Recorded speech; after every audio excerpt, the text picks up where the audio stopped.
Spirit Switchboard, airing live on the United Public Radio Network, 105.3, New Orleans.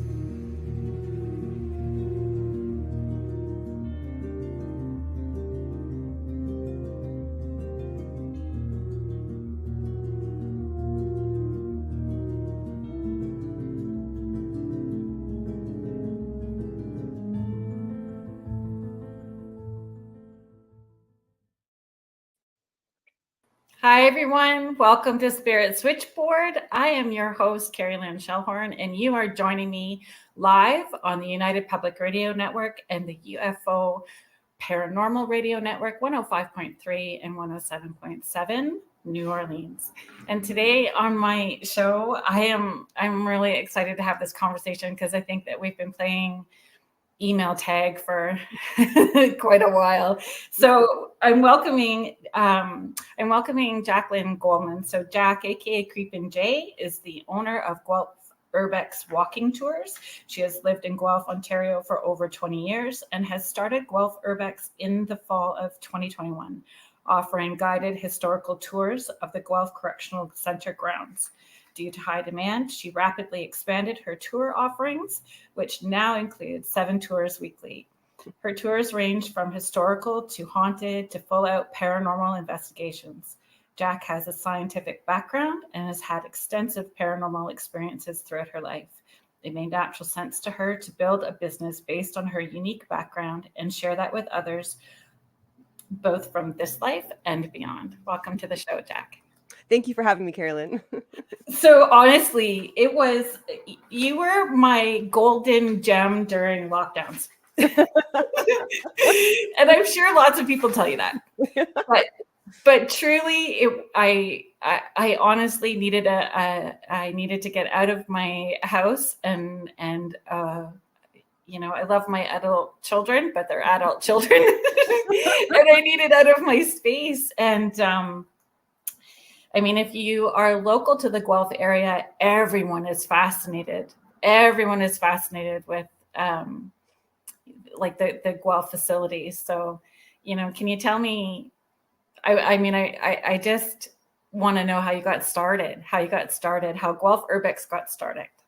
Well, typically, whenever I travel anywhere, I always stay in a haunted hotel or a place, and then I buy the book of haunted whatever random city I'm in, and then I go to all the haunted places. And during COVID lockdowns, I got really frustrated with the fact that I couldn't go to any of those places. So I thought, what about in my own backyard here in Guelph? And my nephew, 15-year-old nephew, was visiting with me, and he noticed on Instagram that I like to take pictures of abandoned buildings, and so he had taken me to like a small closed jail facility where their cottage is, and I was like, well, you got to see the giant jail here in Guelph. And so he started asking me all these questions about it, and I didn't know anything. So I thought to look around to see if anyone was offering tours. And there wasn't. So I thought, you know what, I'm already an entrepreneur, so I'm going to just start a new business. And this way, if it's a success, great. If not, then I just learned a lot of really cool history. So that's how it started. But it's a great, the passion, enthusiasm, the knowledge that you bring to the table, it's a brilliant tour. I highly encourage, and I mean, I haven't participated yet is the key word in that sentence. I haven't participated yet with the other offerings that you have, but that was such a brilliant, and it was, I think for me, it was fun for me to be out in a public setting and not have to be me as Kerrilynn medium. I was just tucked in the background and having my own experience, right? and observing and watching everyone interacting with you. And I could see people gravitating to you and wanting to share their stories and share their experiences as well too. So have you learned new things in those offerings? Absolutely. Starting from that tour. Yeah, absolutely. So, especially when it comes to, so now I've adapted my tour a little bit since you would have taken that initially, because I've interviewed at this point over 30 former inmates, because so I've actually have, so participants read quotes from the inmates that I've interviewed, just kind of all along. Brilliant tour. The way you engage people is just brilliant. Well, thank you very much. Well, because I like to get people, I don't want it to just be me doing all the talking, right? I find Yeah. if you actually, it's why I having participants read quotes from other inmates that it gets them involved and they actually listen more and pay attention too, because they're like, oh, when is she going to call on me? Right. So, Yeah, they're carrying the weight of responsibility for the group. right. And originally I did that because I was nervous that I'd forget everything. Right. I'm I serious. can appreciate that. And I made notes. So I thought, okay, if I have my participants read something, then I can sneak a quick peek at my history notes if I mess something up. But I Yeah. never actually needed to do that. And it just ended up being, I ended up getting great feedback about that. And that's what people seem to like the most about it. Yeah, and I think you're just naturally transparent yourself. Oh, thank You you. you just step up with authenticity and integrity in what you're presenting, and you're honest about your journey as well too. And it's relatable and inviting, for people to participate. Mm-hmm. So as a kid, you said that your 15-year-old nephew sort of pulled you in. So Jac, as a 15-year-old, were you into paranormal, outside of the box kid at that point too? Always. I mean, we played Ouija board growing up as kids, like little I kids. I adore you started even watching more. horror movies when I was in kindergarten and stayed at home. I had my Love it. first real significant paranormal experience when I was 11, and it saved my brother's life. Tell me about it. Do you feel So comfortable sharing? Sorry, I should absolutely. have asked that Well, first. I Like, actually on my I run haunted pub crawls and spirit crawls now, so that's actually what I try to do is I try to encourage everybody to share all their paranormal yeah, stories. Well, only while they're sipping spirits with spirits, right? so, um, so the when I was about 11 years old, I saw this. Like, it was like it was a white figure at the base of my bed, and it was much taller than a human. It kind of was human shaped, but it wasn't. And I didn't know what it was. I kept hitting myself in the head and pinching myself and yelling, "Mom, mom, what is this?" and then it disappeared. And then a couple of months later, my mom, my brother, and I. So my little brother was 8, so I was 11. So my mom took us to our grandparents' house in Toronto because we lived in Burlington at the time because my right. parents were having a fight. And when I was sleeping in the middle of the night, this thing came back. Only this time, it reached its hand or whatever it was, and it touched me on the head, and it gave me a vision the next day that we were going to get in a really bad car accident. My little brother was going to die. So I just tried to shake my head off, and it's like, oh, At maybe that 11, was a dream. Pardon? and you were 11. Yes. So after that, so when I woke up in the morning, I started experiencing deja vu. That was just everything that was happening was deja vu. Like it wasn't just a moment of deja vu. I was reliving everything. And at that point, I noticed that my mom was completely drunk. And so I begged my grandparents. I said, please, please don't let mom drive us home. Something really bad's going to happen. And so they said, no, no, no, child. You have to go home with your mother. And so it was my little brother's turn to sit in the front seat. And so I just begged him. I didn't want to cause any alarm. So I just said, hey, can you sit in the back middle seat here with me? Because I knew that was the safest spot in the vehicle. And I'm like, if you do that, then, you can have the next 20 car rides in the front seat. So he agreed. And then so as we pull out, my mom, she's driving all over the curb, blows a tire. Nice man puts a spare tire on for us. And then he tells us don't exceed 80 kilometers an hour. And she gets back on the highway. So if you've driven on the QEW from Toronto and around Oakville, there's that Ford Drive, that big bend. And so as we're driving, I'm sitting behind my mom in the back seat, and I'm watching the speedometer 80, 90, 100, 110, 130, 140. And then we hit that Ford Drive and smashed right into the guardrail. My mom was not wearing a seatbelt. She went flying on the other side of the vehicle and went through the windshield. And then I looked in the rearview mirror and I noticed that cars coming from around the bend couldn't see that we were stopped. So I grabbed my brother when the car was still moving and jumped on the other side of the highway on the other side of the guardrail and got smashed again. And so she was just hanging out on the passenger side of the vehicle outside the windshield. And if my little brother was sitting there, he would have been dead because he was like so small. And miraculously, when we got to the hospital, I assumed that my mother was dead until a police officer came up to me and said that they had to arrest her. And I was like, what? Mom's alive? no idea. And so I never saw this thing ever again. So it's kind of funny because like the funny part about it is that so my brother now, so he's got 2 PhDs in mathematics, and he works in he's called it machine learnist. And my mom used to look like Linda Hamilton from Terminator 2. Right. So we just kind of joked that, that was some kind of entity saving him because he's like the John Connor of the future. Right? That's super funny. But that's a lot to unpack. Mm-hmm. It's a lot to unpack. I mean, there's an understanding and compassion in being the oldest in the family where there is that addiction dysfunction as well too, right? And how we take over as a parental role, but that you were so open and aware that whoever or whatever that was able to connect in with you, and unpacking that you were mature enough to trust that that's what it was, because, in that family structure, you may not have had that validation or encouragement or appreciation. I just thought it was some kind of guardian angel. Right. Or what people would call a guardian angel. Right. Because I find so often people love to talk about spirits and they say like, oh, black evil spirits, but there's a lot of good stuff out there too, right? It's not all bad. Right? Exactly. It doesn't have to be bad. Mm-hmm. And sometimes those energies that we feel that are intense are their experience that makes it intense, or that they've been trying in so many subtle ways to get our attention, so the only way is to like get intense to make sure that we're paying attention, right? And so you have to be pretty open-minded to what the whole experience is about before making a judgment. But at 11 that you were able to do that. So did that intuitive sense continue to develop, or did it kind of shut down and reemerge at another point in time? No, I guess I've always just been open. So I just, if the universe is sending you some kind of signs, we got to walk around with our eyes open, really. Yeah. I think just so many people just get too caught up in whatever they're doing in the moment that don't realize that, the universe is sending us signs in all sorts of different ways all the time. Yeah. It's subtle. Yeah. Sometimes it's very clear, Yeah.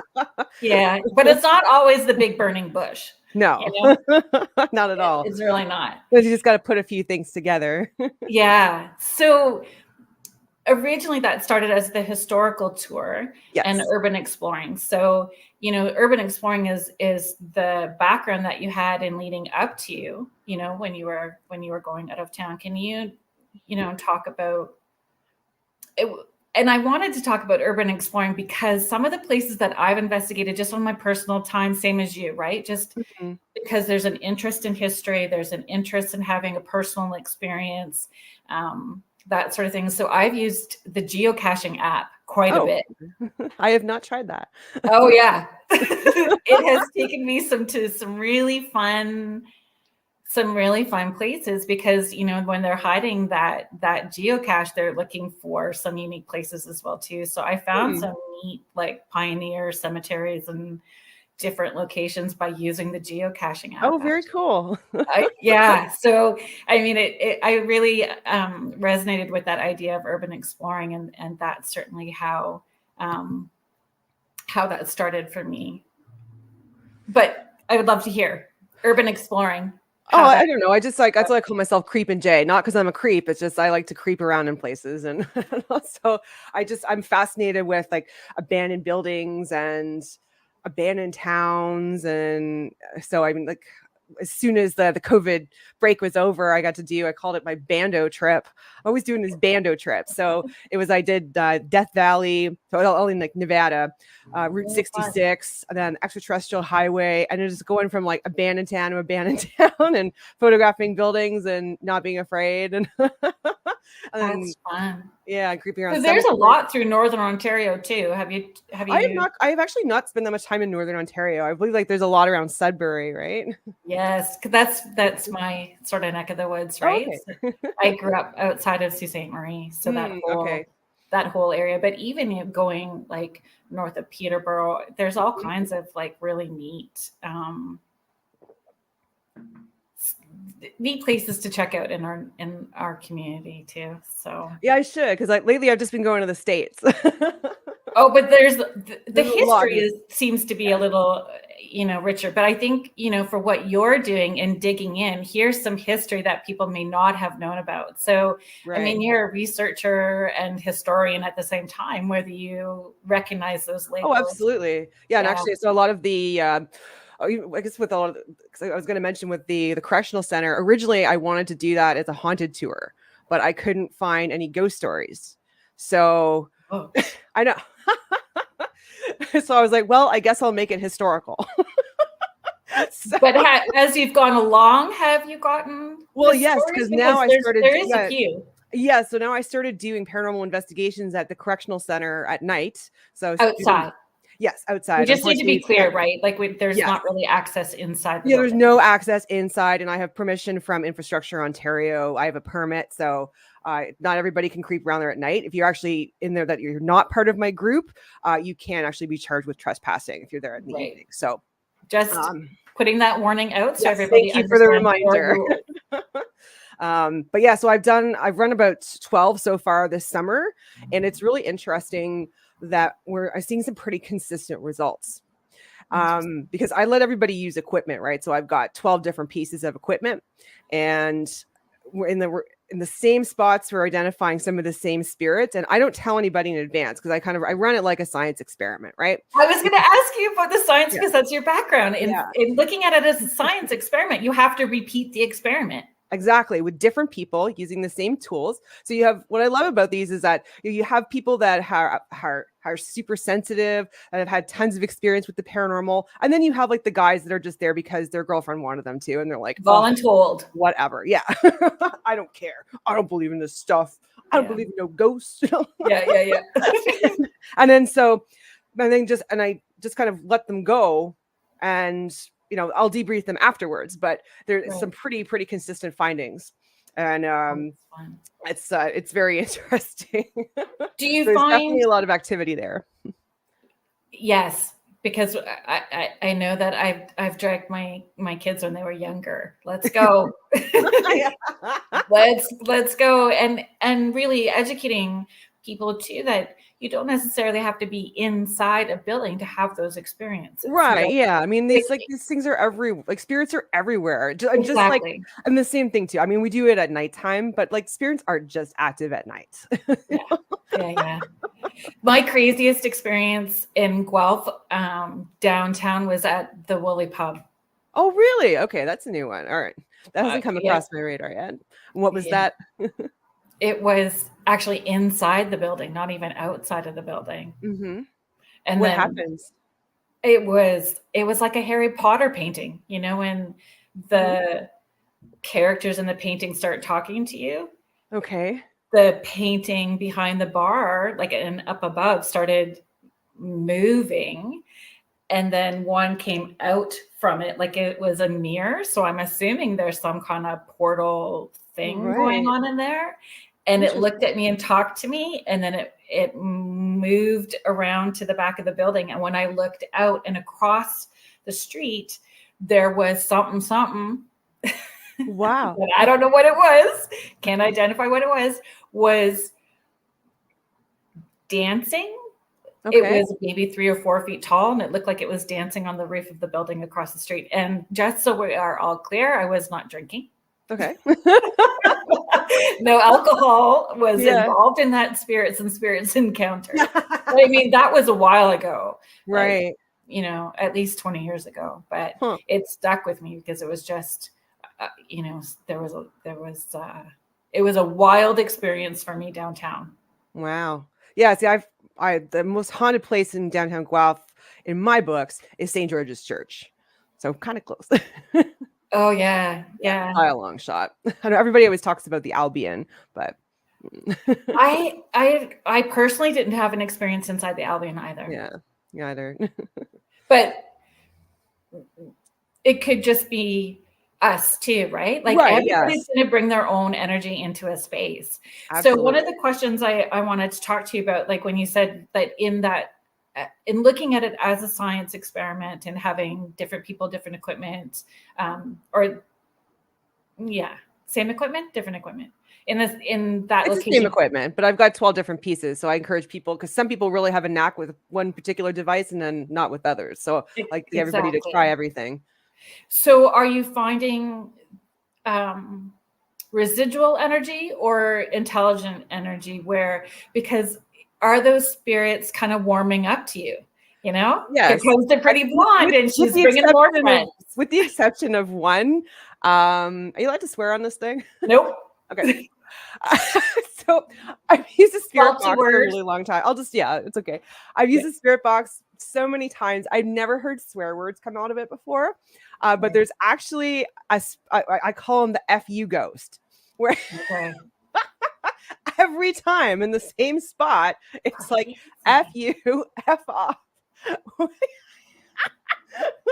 Right. Not wanting you to invade the space. Yeah, with the exception of like last weekend, I think it liked these two ladies that I was with, because I'm like, okay, we're leaving now, so you have to stay. I always instruct, just in case, because I don't want anybody taking home any energy, right? I just have to make it clear. And then so that very clear in the spirit box, it says in a man's voice, "They're leaving." It's like, what?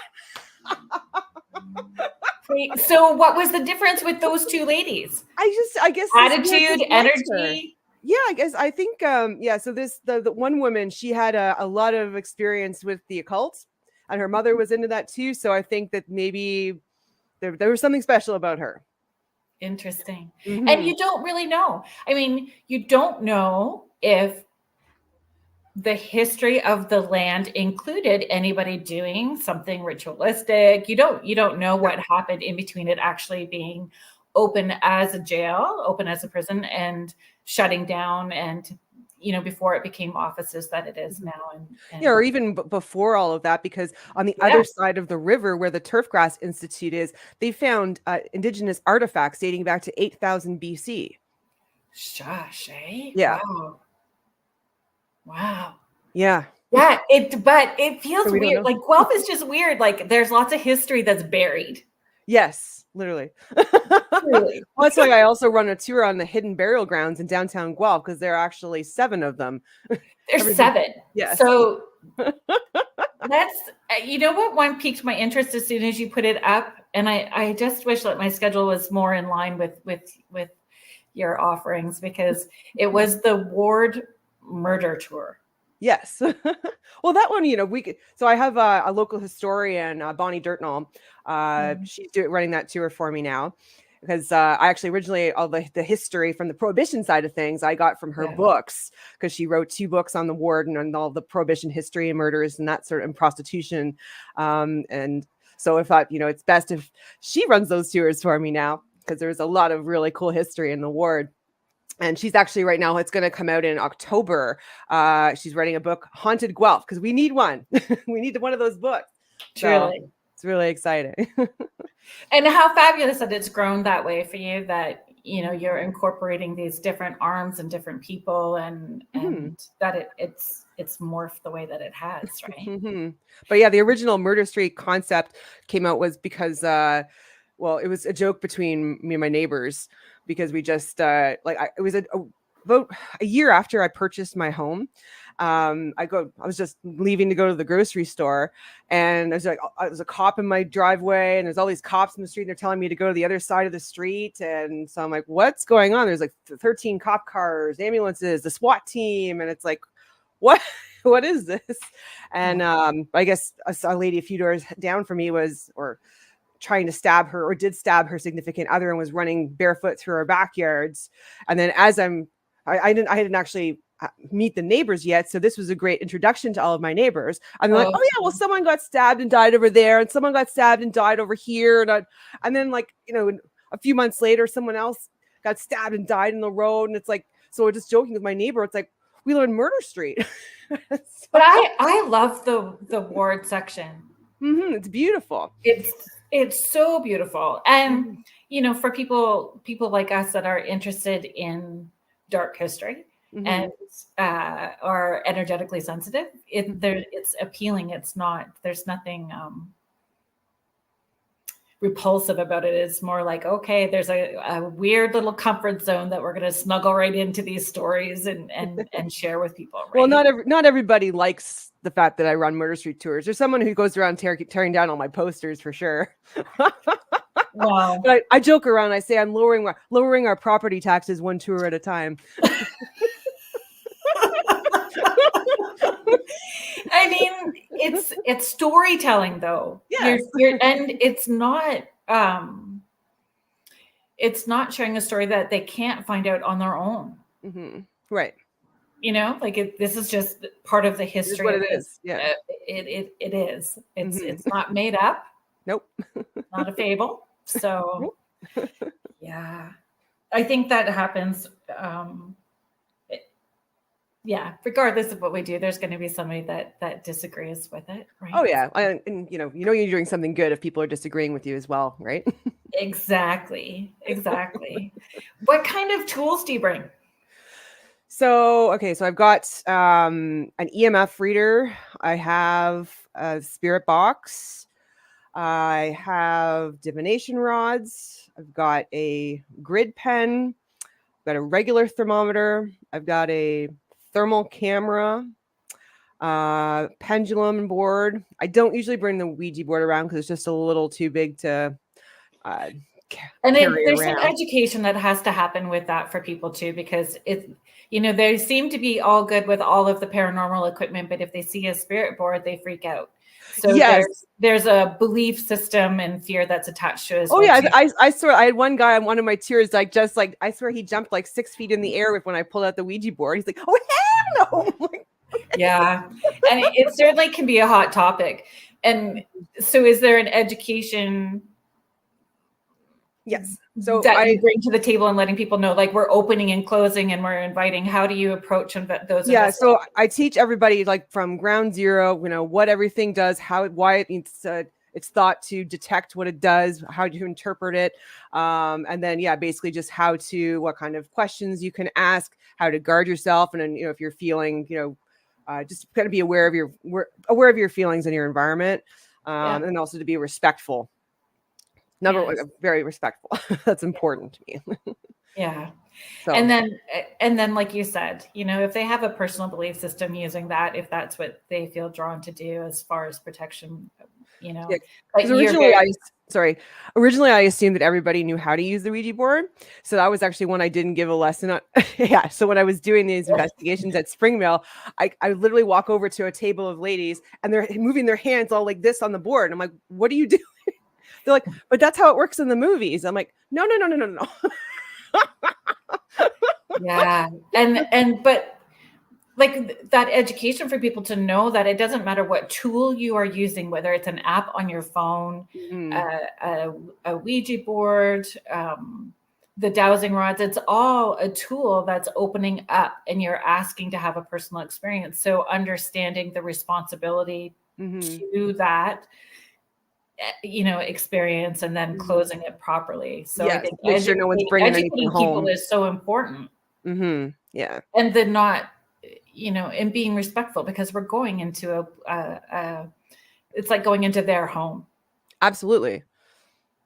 And then especially I find where sometimes it can get a little unsettling is if the spirit that we're communicating with doesn't realize that they're dead.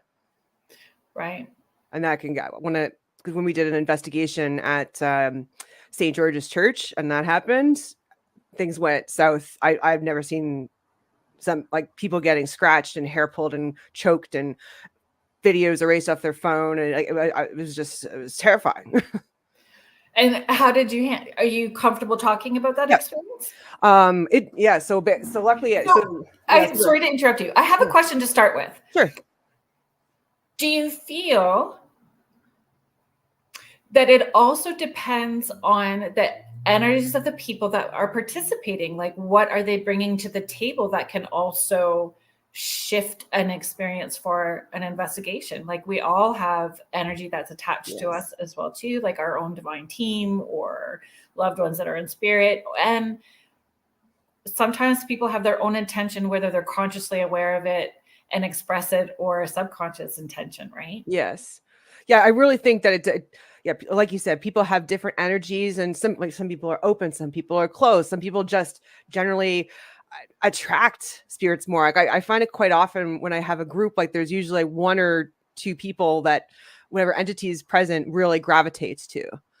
And depending on like I was mentioning with the FU ghost, then we have somebody else who, he seems to connect with, and it's a totally different vibe than it was the past many times. So I think absolutely it's what people are bringing to the table. Yeah. So can you share a little bit about how that, Yeah, so at St. George's, started off nice and escalated? yeah, so St. George's Church was rumored to be haunted, like the point where the diocese gave me wanted me to come in and check it out, which is to me was mind-boggling. Wow. So the first night, so I did 2 nights. The first night, everybody was saying that all the equipment was pointing at me. Something was following me. And I'm like, oh no, that's not good. I don't like that. And then the next night, so on both of these nights, for the first time ever, I read the history of this organ tuner who died there. He was crushed by an organ lover, and he's rumored to haunt the place. And so it was the first time his story was ever read aloud. Interesting. Mm-hmm, right? Yeah. So the first night everything was pointing at me, and then the next night, we went close to where the organ was, or where he died. Like you actually can't access that part of the church right now, but it's close enough. And so then when somebody asked the question, do you know if you're dead? And that's when things went just crazy. And like people were getting hurt and choked and scratched, and it was terrible. So, I mean, so I'm like, okay, let's leave and go in the basement. And then down there, things got even stranger because there was one particular death that happened recently that I was told not to talk about, and I didn't. And everybody, like 2 separate groups, I could hear them describing the event that happened. And so I'm like, you know what? I'm like, okay, I'm calling it. Because this time I made sure to bring sage and Palo Santo, because I like doing both. Because everybody knows sage helps get rid of the negative energy, but I like Palo Santo for inviting positive energy in its place, just so there's no disruption of overall net energy. Right. And nobody told me at the church that anything else happened since that, but that drained me so hard. I was crying when I got home. I felt horrible, and I thought, I'm never doing that again. Oh, I call it a psychic hangover. Like you literally feel like you have a hangover the next day when you. Yeah, it was like for a couple of days. I just felt horrible. Yeah. So yeah, I just kind of like try to make amends. I'm like, I'm so sorry. Well, and that's it, right? And was it not wanting to discuss? Were they needing help or support? And in those moments, if not everybody is able to, or it has the right tools, it would be hard to keep everybody safe, and then right. Do what maybe you're needing to do. Like that was a powerful experience for sure, right? Yeah, I still seem to attract those. Oh, yeah, very strong messages. Yeah. Yeah. I mean, there's more subtle ones too, but yeah, that's intense. Mm-hmm. Do you find so they didn't have any experience after, like no. the church itself didn't? So No. that's interesting. So hopefully, if anything, maybe I did help him move on. Yeah, for sure. Well, definitely you poked a hornet's nest. Oh yeah, with, right? Yeah, big time. Interesting. Mm-hmm. How did was it? Because I know for myself, like we start off in this with an interest, right? So we start off with an interest, and it grows and expands just because of the interest, right? Right. So yes. The different tours, how did you decide? Because you have one. What's it called? Is it the sip and? Oh yeah, so they alternate on Friday. So it's sipping spirits with spirits, or so I call it a spirit crawl. So it's a version of a pub crawl, really. And then I have a haunted pub crawl. So I've just been alternating with those. So it's a very similar tour, but just with slightly different stops. Right. Yeah. And do you mind? Do they start with a little drink? Like, how do you manage keeping people and understanding to, like, if you're going to be drinking, it can change the dynamics, right? Yeah, it's different every time. Yeah, Like the partner that got voluntold who's just going to chug as he goes. yeah. And So then do that you find happens. that their attitudes change from the beginning of the evening, and as it develops and they're maybe having experiences, it Yeah, and then changes? they want to share more stories, right? So I just encourage so, and then if they get stuck, then I've got tons of stories. So I'm like, but I just try to encourage. I mean, because pretty much everybody who's doing the spirit crawl or haunted pub crawl has had some kind of paranormal experience. Funny, right? Yeah.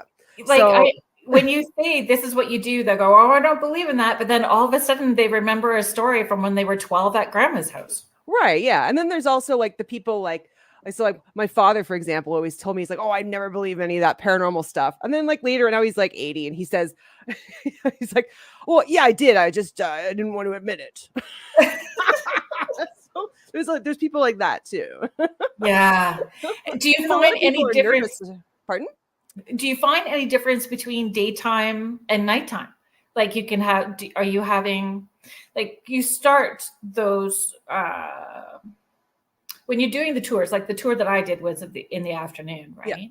So, I mean, I know that I'm sensitive, so I was picking up stuff, but not why I was there, right? So Mhm. there's definitely shutting that down for me, going, yeah, I'm just here to walk around. Yes. Yeah. Yeah. You have to, right? Yeah. Thanks for hanging out. But do you find that the energy shifts between daytime and in the evening, or do you have spirits still showing up and trying to connect, whether it's light out or dark? I think that people, again, if they're watching TV, they have a perceived idea of what it's actually like, or what they think it's like, and then the Right. difference in what it actually is. Well, I think I mean, it has the same. Well, the big difference with the correctional center at night is it's pitch black and it's kind of scary. So, Yeah. So your senses are heightened. yes, absolutely. Because like the other thing too is like you don't notice. I always warn people on those on my anything ghosty that I do. It's like that. It's not the ghosts we have to worry about. It's the people. It's the humans. So you never know, like somebody's lurking animals. in the bushes, right? So that I guess that's what puts me on edge. I agree. 100% I agree. So that changes it a bit too. But yeah, like last summer I did the paranormal investigations over the hidden burial grounds in downtown Guelph, and I mean I didn't notice any difference in day or night. It's just there are some really kind of heavy spots that have some really heavy energy and others don't, and that doesn't change kind of depending on the time of day. But yeah, with the correctional center, it's just it's especially if you're only with a couple of people, it's just like, what's around the corner? Yeah. And there's no electricity either. So you're not going to get any interference with EMF. So if you I was going to ask if there could be potential contamination, but I mean, it's, even though you're going with that scientific background with an open mind, I mean, in the end, we all want to have a personal experience, and it still is a personal experience, even if we're trying to have a quasi professional investigation. Right. Yeah, exactly. It's just even some people are just like, wow, I get to actually see what this equipment does and how to use it or use it myself. I've seen it on TV shows, but wow, cool. And it's inspiring people to have a sense of wonder. Yeah, exactly. Right. Yeah. To play and explore. Well, yeah, that was actually one of the reasons why I ended up doing these is because I played this game with my boyfriend at the time called Phasmophobia. I don't know it. Tell me about it. It's like a ghost hunting game. So I think that my daughter actually told me about this. Yeah. So it's a game on Steam, right? And so I used to play this with my boyfriend like from a long time ago. And he so I was like, I'm just, as a joke, I'm gonna buy an EMF reader. Oh, okay, I'm gonna get a spirit box. I'm bored. I'm like, let's go out and play. And he's like, no, he's like, just too cool for that, So I'm like, you know what? Fine. I'm going to go play by myself then. And so then I just started doing that. And then it was actually when I was at I don't know if you ever heard of the Clown Motel in Tonopah, Nevada. Yes, I have heard of the Clown Motel, but you can share because maybe there are people that are listening that haven't had. It's supposed to be the most haunted motel in definitely America, but also possibly North America. So it's a creepy clown motel. It's actually not as creepy. If you hate clowns, you'll really get creeped out. And it's right next to the creepiest cemetery of all time. Like you try to take a photo of the cemetery that's right next to it, and it looks like you apply a filter. It's just, it's so spooky. Yeah, And I'm all so, about the cemeteries. yeah, I'm really drawn to checking cemeteries out. so I ended up, so when I was out there, so by myself, of course, getting into trouble. And then I see these guys out in the cemetery say, "Oh, hey, my EMF reader broke." And so I was like, "Oh, hey, I have one." And so it turns out they were filming a ghost show. So they're like, "Will you help us in our investigation?" And I'm like, "Yes, I will." And so when I was doing my intro, it probably didn't actually ever make it to TV, but when I was doing my intro, I was like, "Okay, well, and now coming to Guelph soon on Guelph Urbex Walking Tours, Paranormal Investigations." So then I just came home and started offering them here. Oh, that's awesome. Right? And that's how, and you know that you're doing the right thing when it flows with ease. Yes, yeah, and it's fun. Like, I like, with the exception of St. George's scaring me, but I really enjoy it, and I think that's probably a lot of the feedback that I've gotten from anyone that's taken my tours, that I just have like contagious enthusiasm because I'm finally getting to do something kind of really fun that I like. And because I find a lot of times too, like, this is the kind of stuff that, especially I say probably like women want to get out and do, but they don't want to do it alone. So they like the idea they can go see spooky places near spooky stories and then kind of like under my little umbrella. Yeah, and there's a comfort level that it's close to home. Yes. Mm-hmm. There's that comfort level that they're gonna make it home. Laura Lee is saying that Clown Hotel is so creepy, but mainly because I don't really like it. Yeah, if you don't like clowns, there's no way you're sleeping there.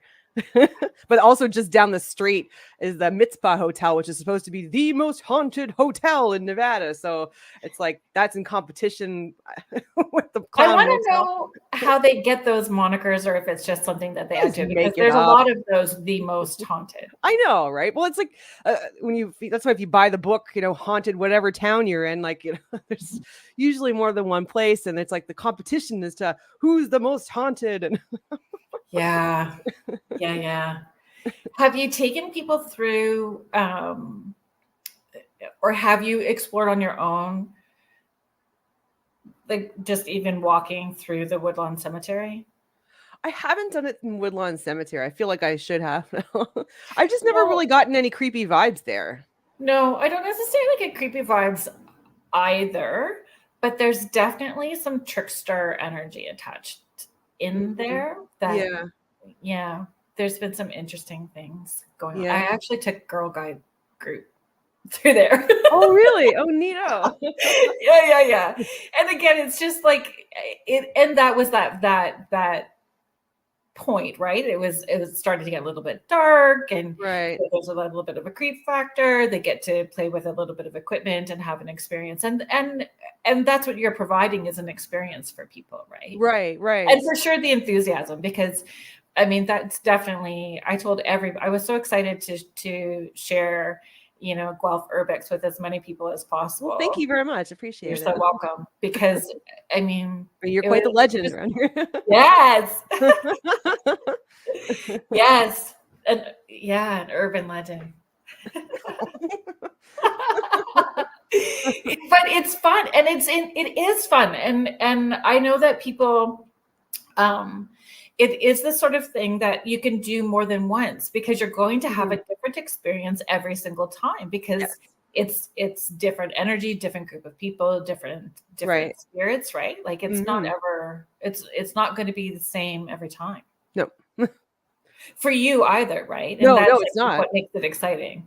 Mm-hmm. Yeah, and it's just really neat to, just like I said, watching people with different levels of skepticism get together, and skepticism and interest, and see what happens. Right. You collect the stories? Like, do you keep a journal? And I guess that's that scientific mind as well too, right? Yes, right. Well, because even when I did the investigations at Spring Mill Distillery last year, there was supposedly a spirit haunting the women's washroom, and then another spirit on the main floor. But through 6 investigations, we confirmed the name and age and identity of the people who were there.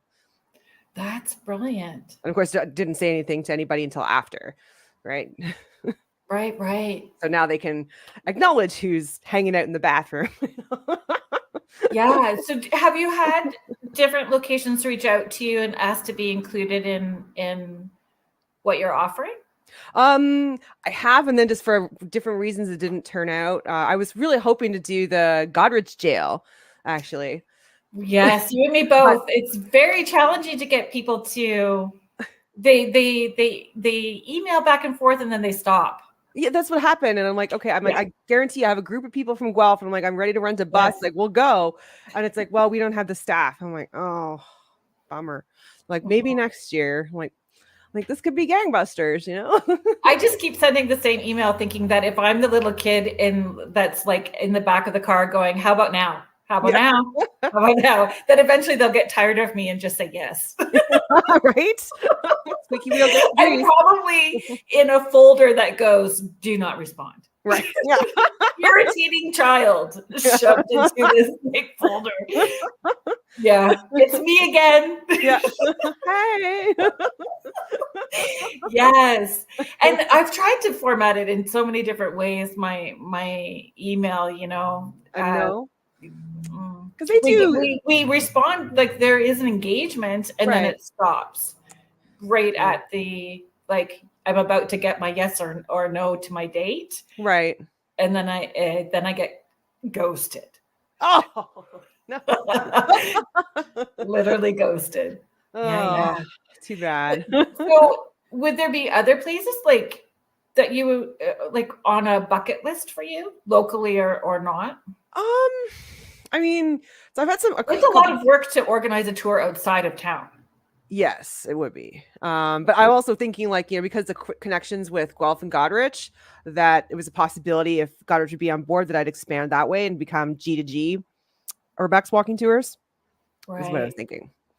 So, if anybody in that area, right, reach out. And with Stratford in the middle, so I think that would be so I was looking at that as a potential expansion.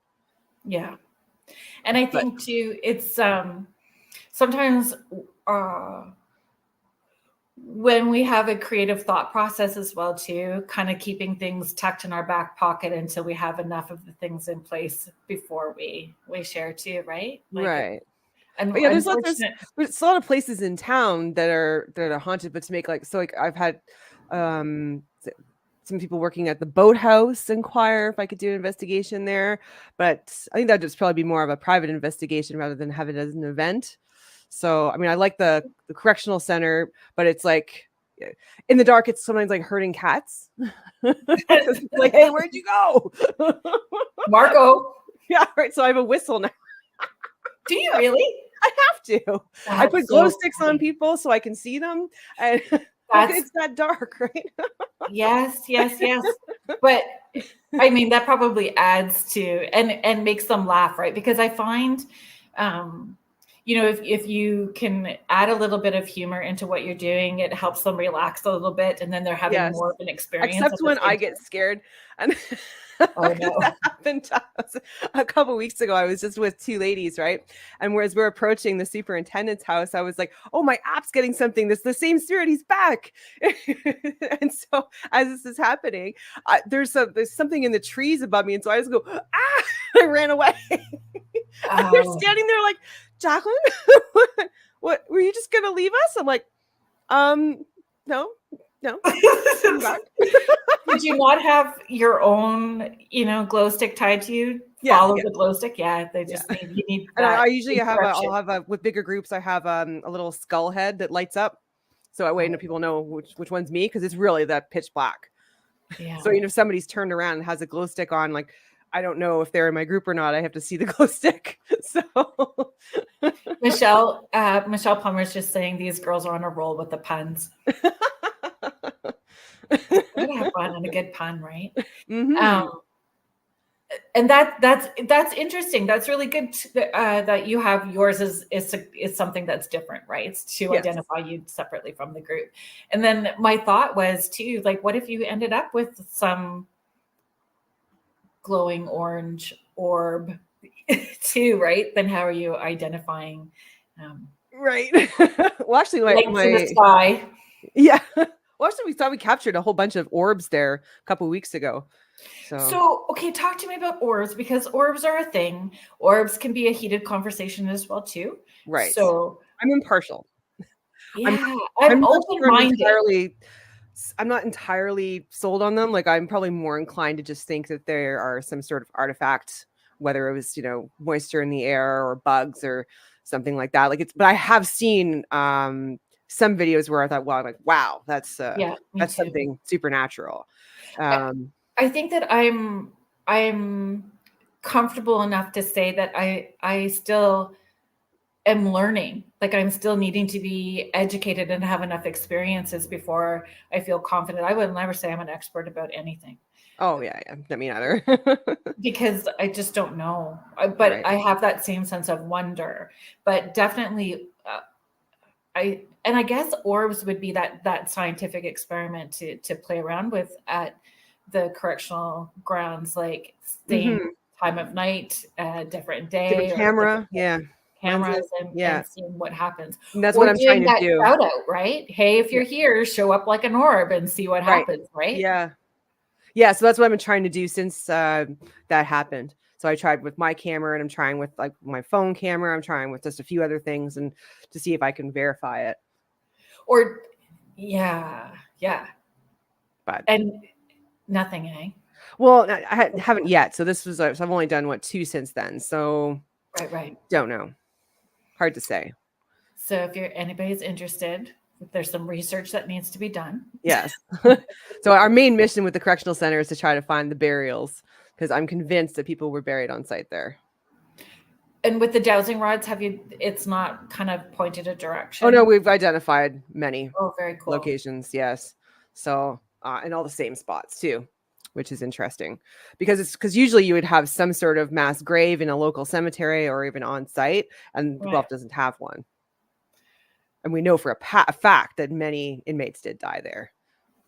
And has any former correctional officers reached out? Yes. I actually had one former correctional officer she was absolutely certain she connected with the spirit of an inmate who committed suicide there. Oh. And it got very emotional for her. Did she reach out as part of outside of a tour, or did she participate in a tour? It was in a tour. Wow. Yeah. You really don't know who's signing up. Oh no. It's like when I do the just the historical tours at the correctional center during the day, I always ask up front, do you have any direct experience with the correctional center? Be it, did you work here, know someone who worked here, were incarcerated here, or knew someone who was incarcerated here? Usually the latter they tell me after the tour, and then I'll interview them. But actually for the paranormal investigations at the correctional center, I've had a lot of former guards come along, And which I find is very interesting.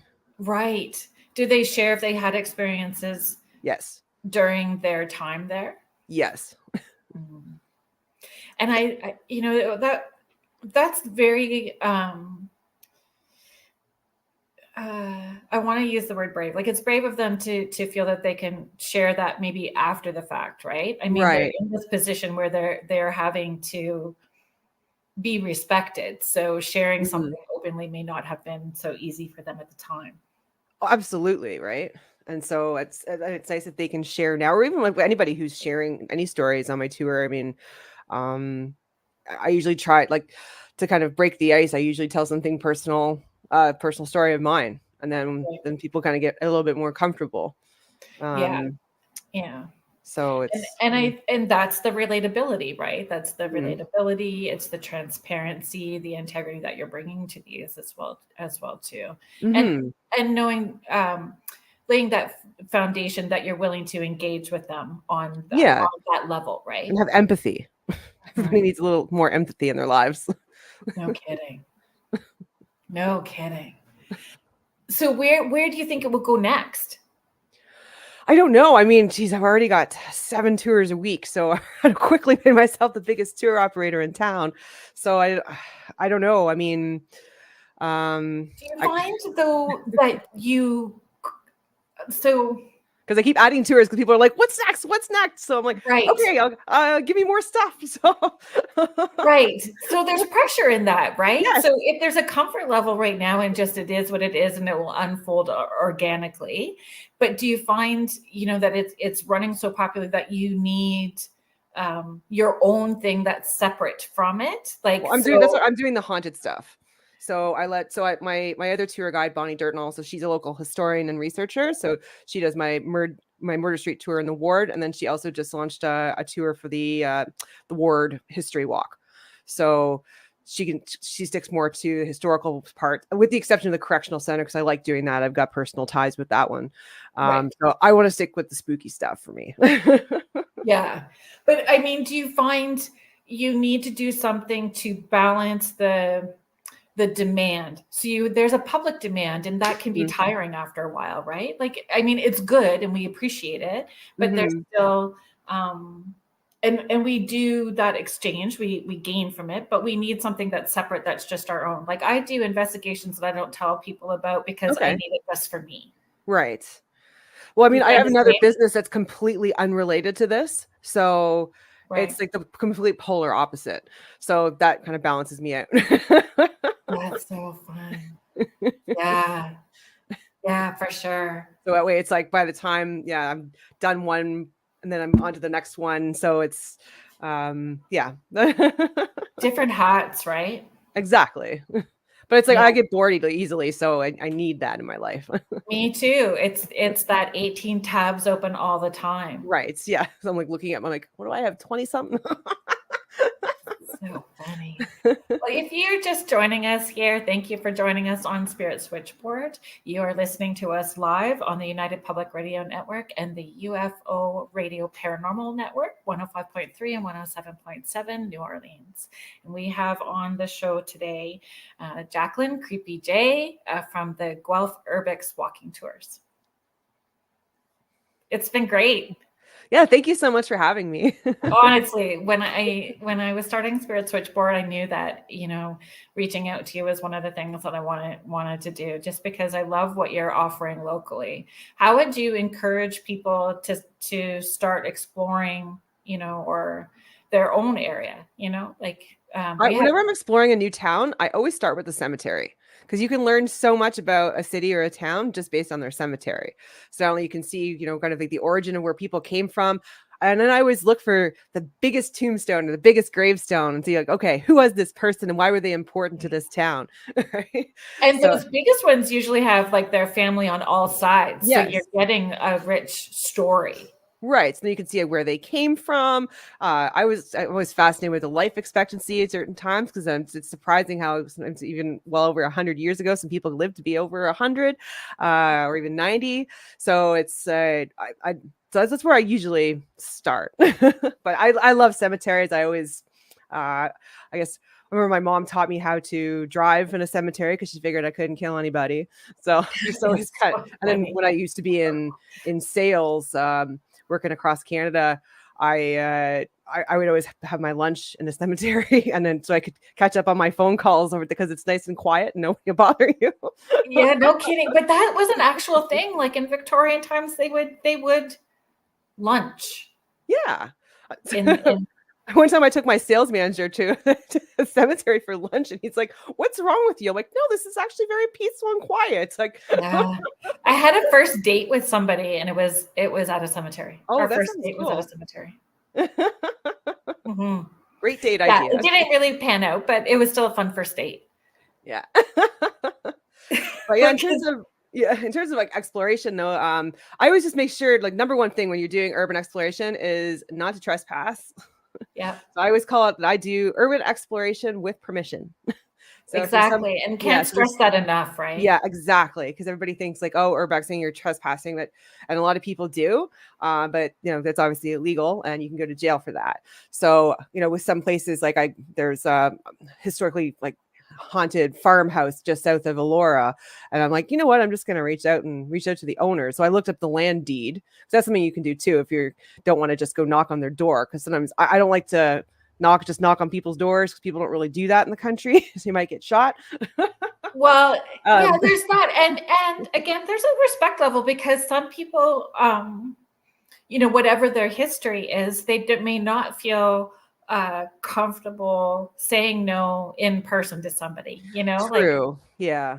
they may. So also sometimes too, like if I'm creeping around in my car, like my mom used to call it a bad man car because I drive a black Dodge Challenger, so with Yeah. tinted windows, so somebody might think like, oh, it's a bad man coming or something, right? And I don't know.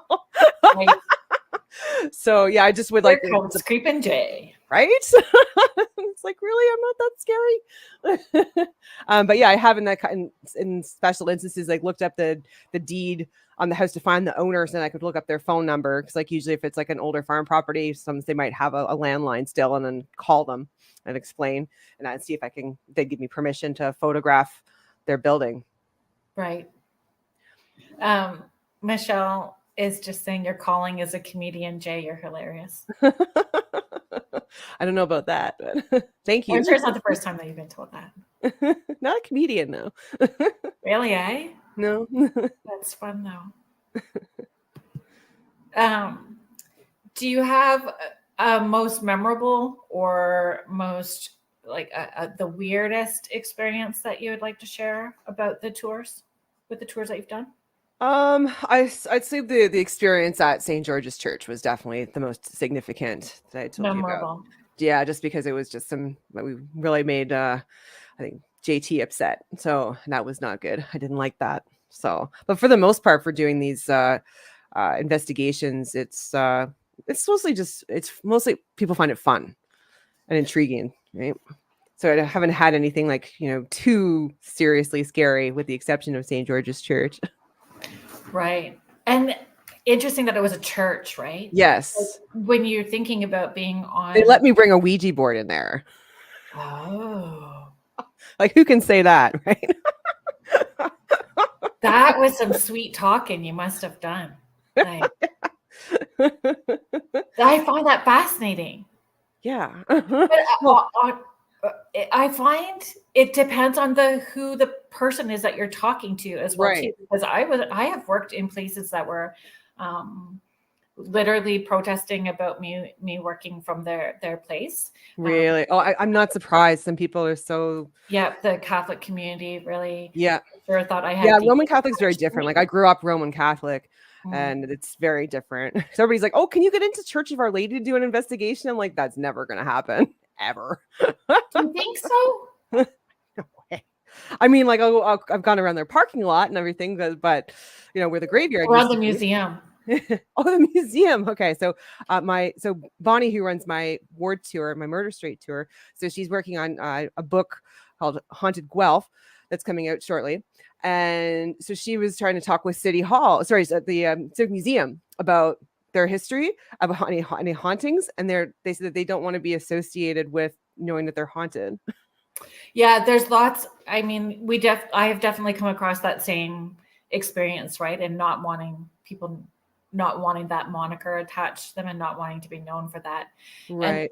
And I respect that. At the same time, those stories are still there. So those people are having personal experiences and sharing those stories. It's how we hear about them, right? It's absolutely. I mean, so far for all of for the haunted pub crawl and the spirit crawl and all the different bars and restaurants we go to downtown, like pretty much everybody was like, "Oh yeah, I got a story," or "Oh yeah," and they want to be a part of it, right? Yeah, and there's lots. I just added my story to it, right? Yeah. So I didn't know. Yeah, I don't even know what it was. Like I don't know what that was. Right. That I saw dancing across the street. Because it was wild. It was not a person. Wow. I was not drinking, nor was I taking drugs. You've already said that, yeah. Yeah. I need to be adamant about that. I'm kind of scared about all that because I have such control issues. Like it's a big deal when you say that you're talking to spirits for a living, right? Like this is that you have this ability. So that must be kind of draining on you too, unless you don't protect yourself. Yeah, and super mindful of the choices that I make, especially out in public. Right. Yeah, I can imagine. Right. So I don't know. The weird stuff, I'm like, the weirder the better. Yeah. The weirder the better. Like, yeah. you want things to move, or you want those big experiences. Like we want to have those big personal experiences for sure. Organically though, not to be looking for it, because whenever I go into a place where I know is haunted, I purposely, like, for example, like Greyfriars Kirkyard in Edinburgh, Scotland. I knew how haunted that was, but so I'm like, you know what? I'm not going to read about this until after, because I don't want to draw the attention of any angry spirits that are hanging around here in this graveyard. So yeah, read about it after. Yeah, but sometimes that's really good, right? So you're going in Protecting myself.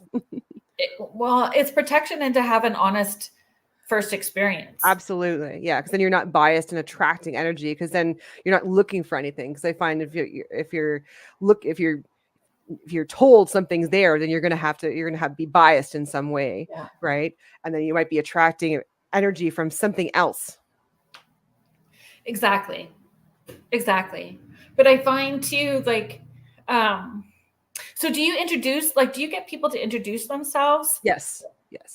Yeah. And have the names, have names come up? Have names been said back to you guys? In some cases, like, so for example, like we identified the name of the spirit that haunts the women's washroom in the second floor of Spring Mill Distillery.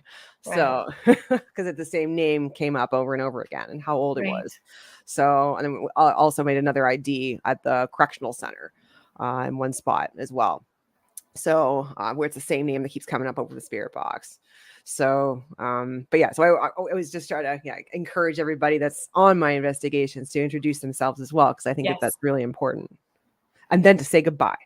Exactly, right? So it's introducing themselves. Thank you, Catherine, for joining us. Thanks for listening in to Spirit Switchboard and being here today.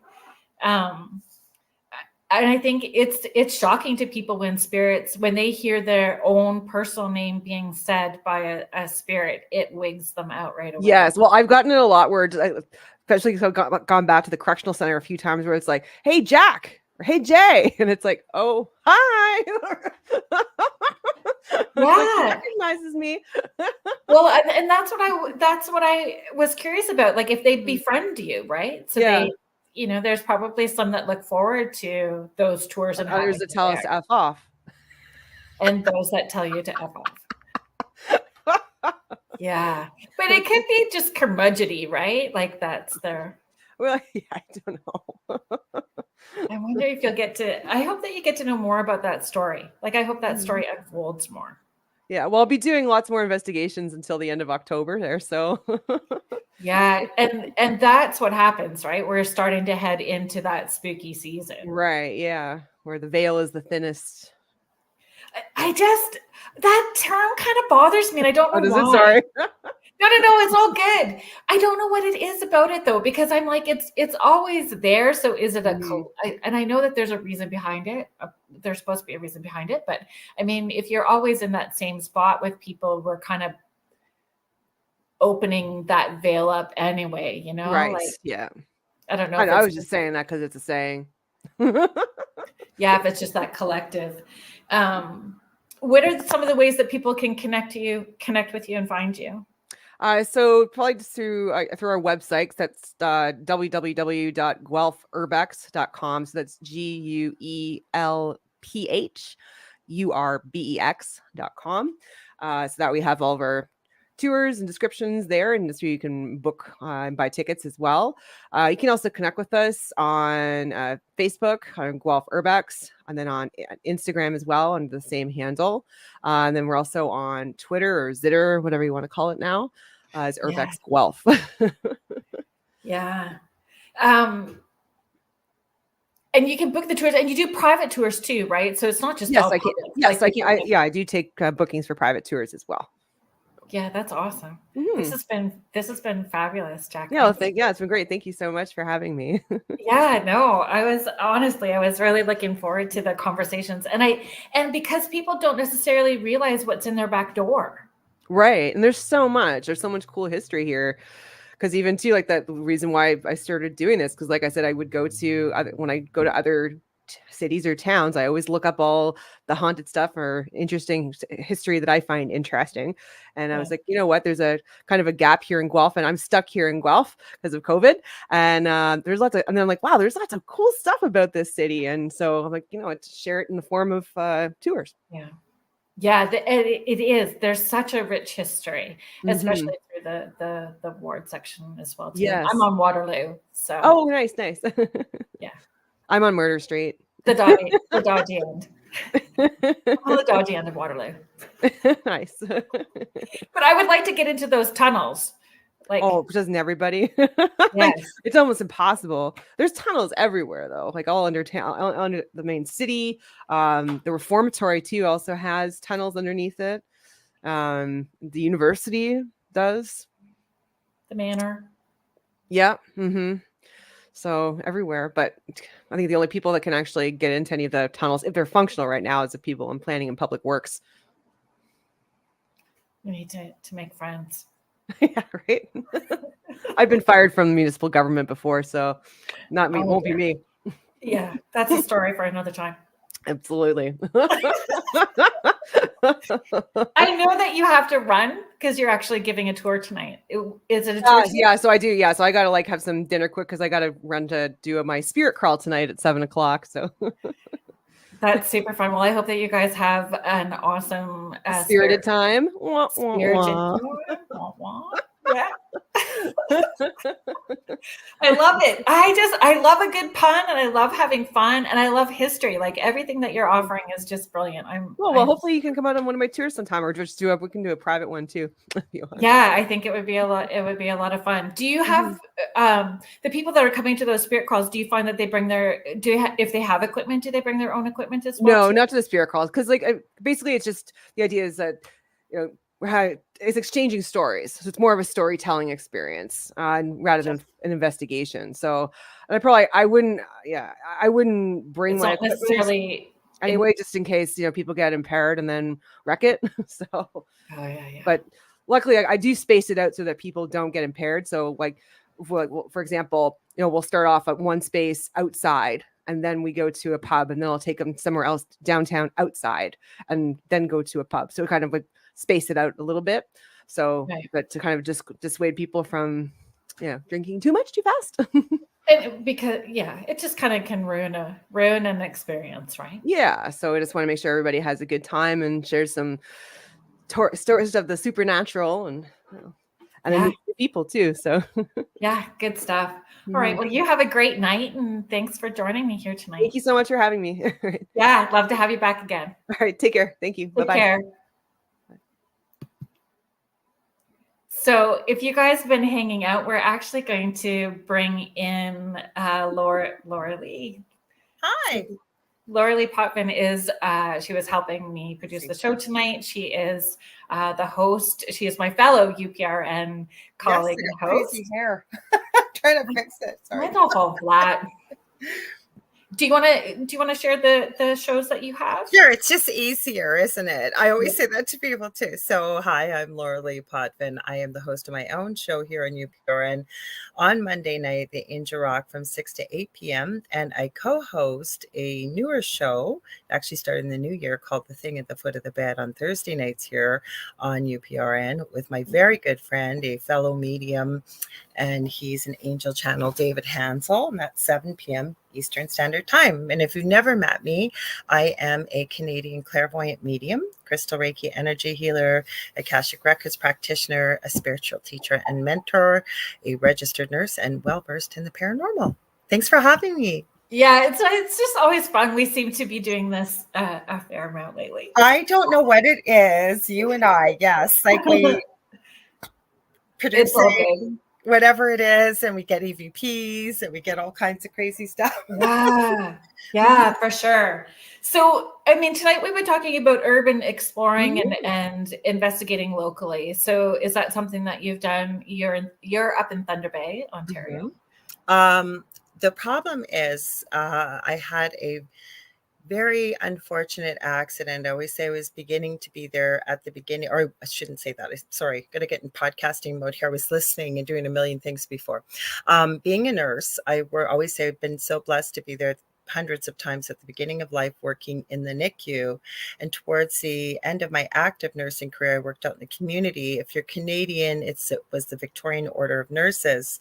And I had a patient who lived in this little trailer park way out in the country I'd never even heard of. I've lived in Thunder Bay my whole life. And I went in the side of it. It was a trailer, and I asked to use the front door to exit.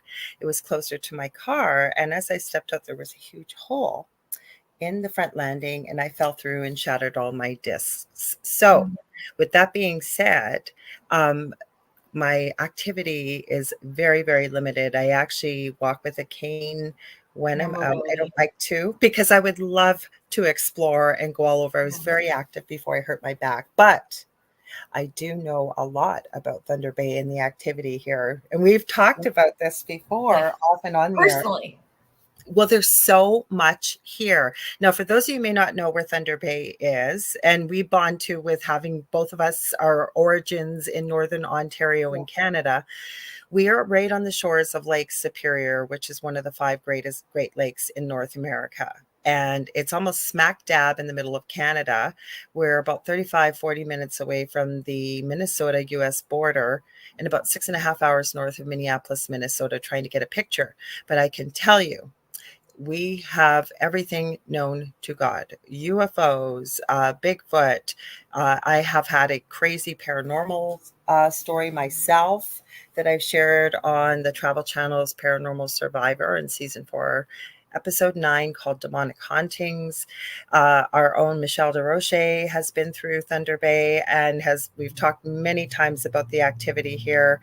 Wow. We have a very big First Nations population and 2 landmarks that have quite a bit of history, legend, and lore, which I believe with some paranormal activity has been documented as well. Is that Sleeping Giant? Yes, the Sleeping Giant, which is known as the Legend of Gitchagumi or Nanabiju, depending on the main First Nations group would be Ojibwe here. But there's also a lot of Cree, because they were warring these 2 groups way back in the day. And that's in the north side. It's about 7 minutes away from my house. It literally looks like a sleeping giant. Now, as the legend goes, there's a beautiful little town called Rossport. I believe it's about an hour outside of Thunder Bay. And one of the world's largest untouched silver mines is there. And the legend with the sleeping giant is basically he's guarding that silver mine, and anybody that would try to access the mine would be cursed. And people that have tried to, there's a lot of reports of deaths around it. Now, in the south side of the city, which is interconnected, is Kekabeka Falls, which is called Little Niagara of the North. And that also is connected to the legend of Nanabiju. Apparently the daughter of the chief with Nanabiju, he's supposedly the one laying down. And it does look like a man laying down the mountain range. Protecting it and hiding it, right? Yes, but I guess the Cree had captured her and wanted to infiltrate her father's tribe. And she basically sacrificed herself, this princess. And she ended up telling them basically no GPS and canoes and however you traveled. She told them, I guess, I don't know what way she told them to turn right. I'll say turn right. And they ended up going over the falls to their death. And people say, no, I've never seen this, but people have reported that when the sun is just right, you supposedly can see her standing at the bottom of the falls still. Mm-hmm. It's a pretty interesting stories. Every city has that, though, I think, right? If it's been around for a while.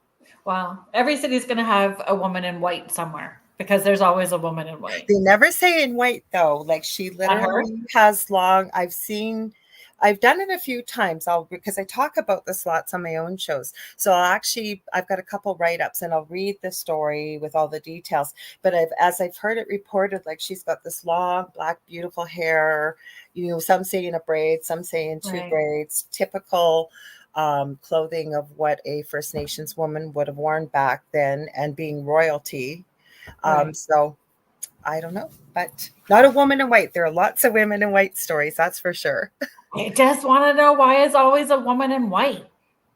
Well, isn't it based on the legend of La Llorona? It's the woman supposedly found out her husband was cheating on her in Latino culture, and she was so distraught she took the lives of her own children, and then she was so distraught. She took her own life. So it's usually the woman in white weeping, and you get EVPs. Yeah, I thought there was a connection about like deep trauma.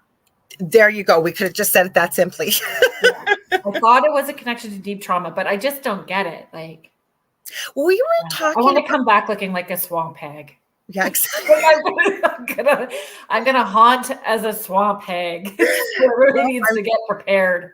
I've warned my children. Spirit can appear any way you wish, right? Like, I know for myself, being a medium, and I'm sure you'll second this, that I usually end up describing what I will see. They may show me, say they died at a really advanced stage, you know, what they look like as they pass. But then throughout the rest of the conversation, say I'm doing a reading, they usually appear to me when they felt the best in their life. Like felt like they looked the most beautiful or handsome and healthy and whole. You find that too? Yeah, it's the same with me too. And I find children or babies will show me where they would be at now, what they would look like at the age they would be now if they had. Yeah, that's true. You know who has a spirit guide? Have you ever heard of Jamie Butler? She used to work quite a bit with Elisa Medhus with channeling Eric. Are you familiar with that story? No. I feel like I sound like I don't play nice in the sandbox because I don't know who a lot of people are, but I really do play nice in the sandbox. I'm just so in my lane. Who was I telling about you today? Some lady. She's lovely. It was a former guest I had that was Canadian on, even though we broadcast from New Orleans, we have hosts from all over the network.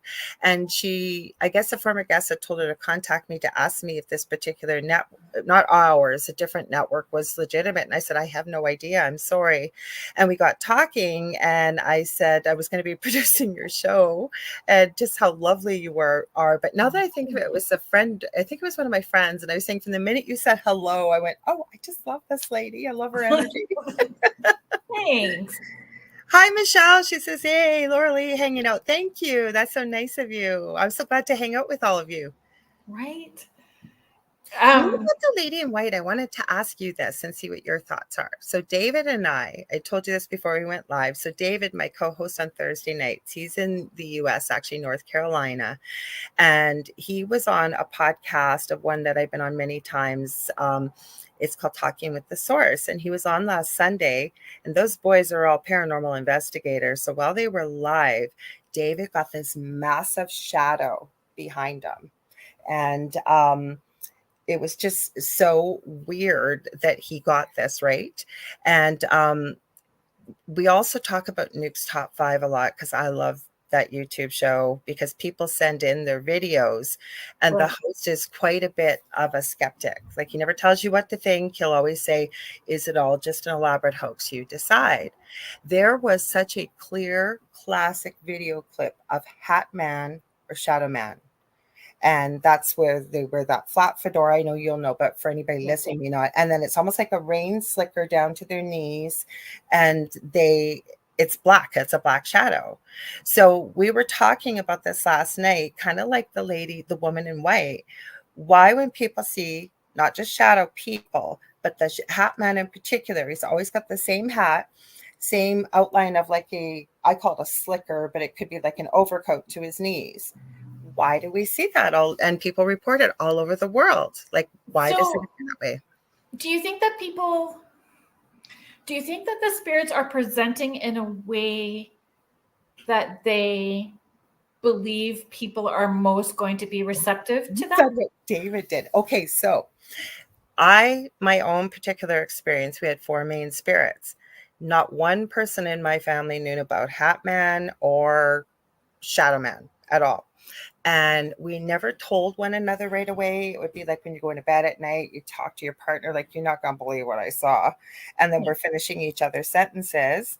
I have a son with severe autism. He would get the words out. My older son would get the words out. We were all seeing the same thing. And my friend, Heidi Hollis, she used to be on this network. She's now on Coast to Coast AM. She's actually trademarked Hat Man or Shadow Man, because she's the one that really kind of came out with it quite a few years ago. She's not the only one that's seen him, but she's done a bulk of her work about it. And David said this last night. What if it's presenting the way people want to see it? But I can tell you, I wasn't looking for Shadow Man or Hat Man, and nor was anybody else. But if you've heard, I guess you're saying that I never heard of it. Yeah. I looked it up. Like, what is this thing? Never mind. I've never heard of somebody having a wonderful, positive experience with this particular individual or entity, if you will. Interesting. I mean, I've had spirits come in where I'm like, yeah, that doesn't work for me. You better come back a different. Don't come back. Don't let the door hit you on the butt as you exit. Oh yeah. I'm like, this currently doesn't do it for me. Sorry. Yeah, sorry. Try so and so down the lane. Well, not even so much go somewhere else, but I mean, I'll just say. So, like, I had an experience where Archangel Michael came in, and I was not raised with religion. Raised with religion at all. And Archangel Michael presented, but he presented in a way that I feel most people would see him depicted, right? He looked like a Californian surfer with blonde hair. We had almost this conversation last night. I can't wait to hear what you have to say. This flaming sword and everything else. I'm like, I need I need the different version. So he presented in a different version. So I've always had that thought, like, if they're meant to interact with you, if it's spirit guides or a spirit that's needing, and we're not going to be receptive to working with them if we're not comfortable. And I agree. Hi, Howie. We've got Ed Odell here. He owns the Riff Network. I always give him a shout out. He's got his own show, Ryan Effect. Make sure to check it out. Hi, Howie. No, okay. So we had almost this exact conversation last night because David went to angels, and you're going to agree. I know you are. I know Howie will say, probably lots of people that have heard this, right? And I always say to people, if it's something positive or loving or a former family member, because you'll get people saying, is this my grandmother or is this my, beloved loved one? I always say your loved one is not going to scare you. Like if they were a prankster in life, they might, do something prankster-ish kind of that you'll recognize it's them. But I don't mean to either. No, it would never mean to scare you, is what I'm saying, right? So, but with negative entities, for example, whole different because angels, that's where I was going with angels, right? You've been raised with religion or a belief that angels have wings. I have heard so many reports, and David was bringing this up last night too, that the angel will appear with wings so that you recognize this as an angel, right? But I was talking about something dark. Like, why is this dark thing showing up? And I'm sure there aren't people that know who Shadow Man or Hat Man is, but he's appearing the same way unless it's... But that's still tapping into the collective, right? So many people have had that same... So if you were going to do a Google search, then you would have found that same... story. Mm-hmm.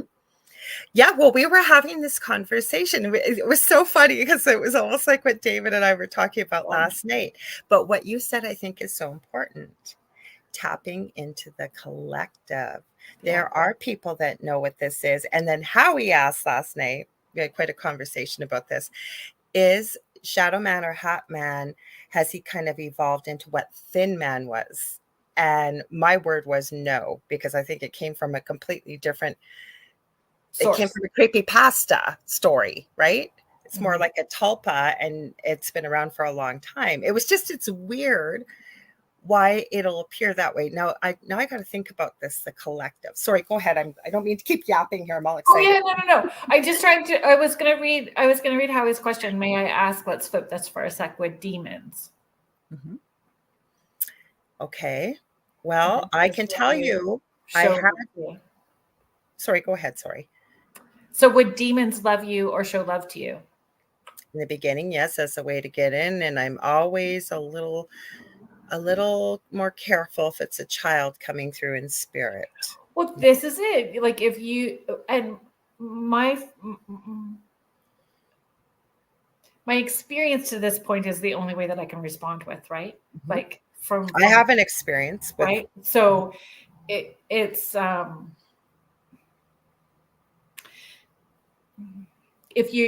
people tend to not breathe and relax. So if you're holding your breath and you're disconnected from how your intuitive senses work, mm-hmm. you wouldn't understand you wouldn't be able to discern the difference between something that's hiding what they truly are and how they're presenting and how that could feel different from, fully exposing who they are, right? Like you wouldn't be able to tell the difference. You would just want to believe that it's a little kid that's laughing.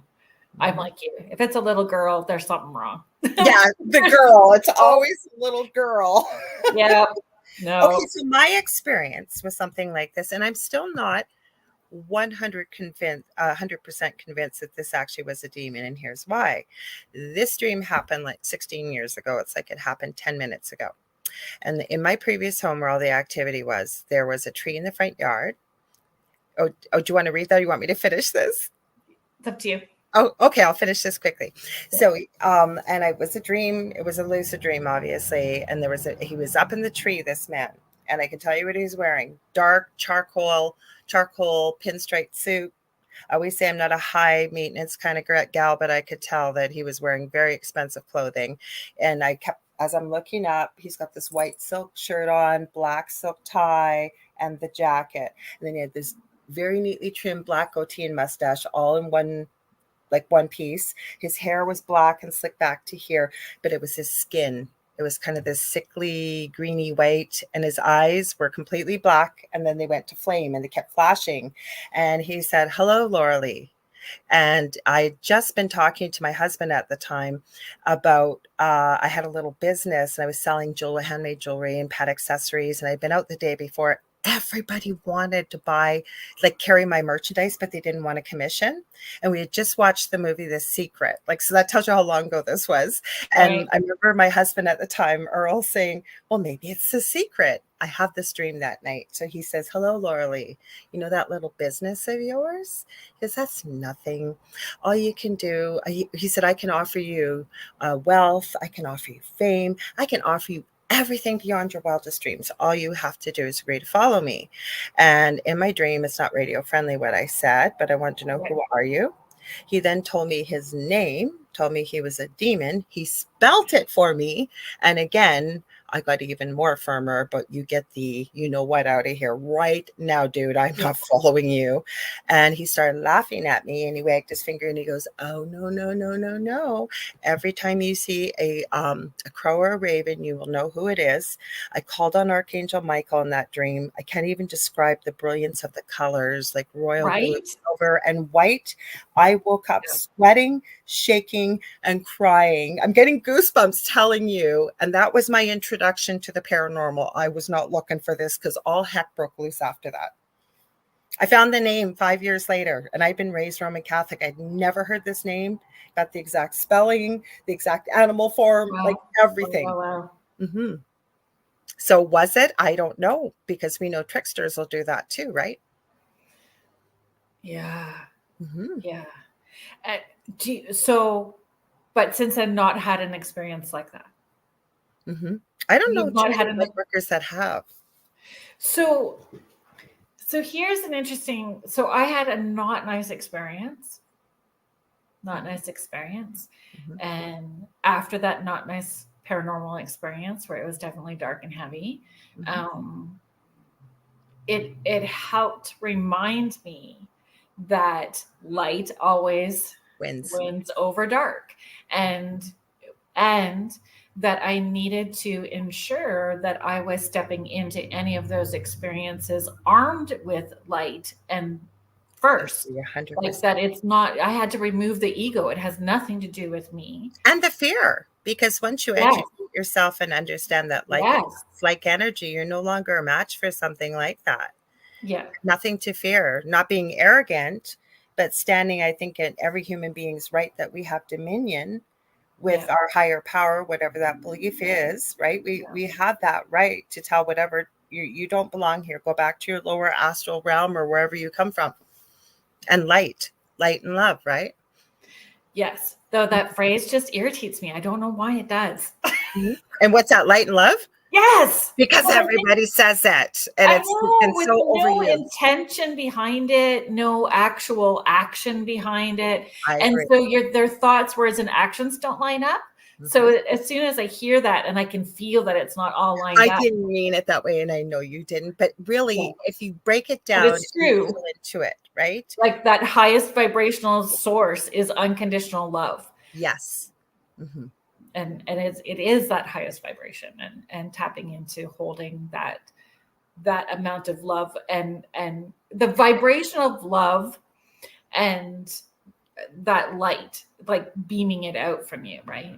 I love what you're saying. Like, even you'll hear people that are empaths. I believe most of us that are, I believe all human beings have these gifts, but some of us are more tuned in for whatever experience or whatever it is, right? And it's all about our experiences as we grow up and what have you. But where I'm going with this is, you'll hear people say when they're empaths that it's a curse. I don't look at it that way. It's such a gift. But you'll hear people say that you have to protect yourself, you have to shield yourself. So I have a video that I share the most. I don't have a big YouTube channel, but I share it, and I believe I channeled it, and it's called How to Create a Love Shield. And it takes longer for me to walk people through it than it does to do yourself, because by the time you're done that video, you will know how to do it and what to do. So you won't end it and go, what was step 7 again? Right? Because love is so powerful. I can't think of anything more powerful and high vibrational. Yeah, it's true. Mm-hmm. It's true. I agree. Do we want to address Howie's? Absolutely. He said he was going back to his tuba, but it looks like he's still there. That's awesome. Do you want to read it? Sure. Howie's saying, but we know Slenderman could have been manifested by society. I think it was. I do too. I think when we all, because our thoughts are energy, and we're always in constant co-creation. So, I tell people, if you're saying something and you can say clear, cancel, and delete that thought. Thank you very much. I don't want to manifest. I love that you have that phrase. I love it. We're going to clear, cancel, and delete that thought. So if you have so many people putting that same energy into something, you are all in co-creation of that. And then we go back to the woman in white. Is that maybe why it's persisted? Because it's talked about, or in certain cultures it's believed in, right? So going into the collective, enough people are putting that energy, whether it's thoughts, words, or emotions, right? And maybe that's why it still exists.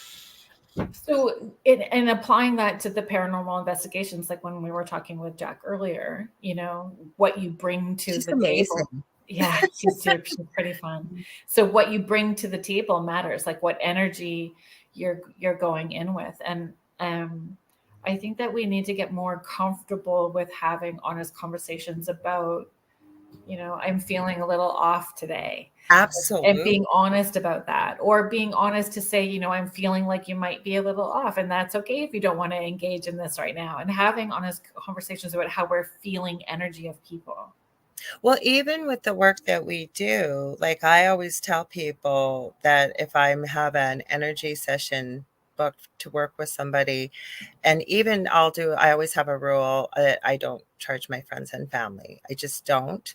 And say somebody will message me and they're really not well, and I'll say, I'd be happy to send you some crystal Reiki, and I'll actually do a session. But if I'm ill, I'm a chronic pain sufferer, as well as I'm maybe just off or tired, I'll say, listen, we're going to have to hold off, because I know with the way energy works, I could possibly send people something with me feeling the way I am, right? We need to be grounded.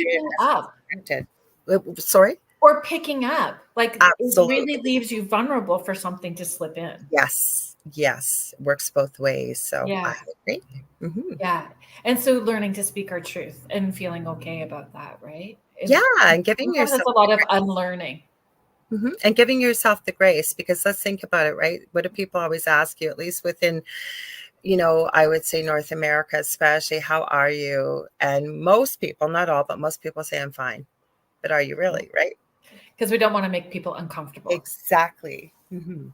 So being honest. So Lisa Marie Alderton, thank you so much.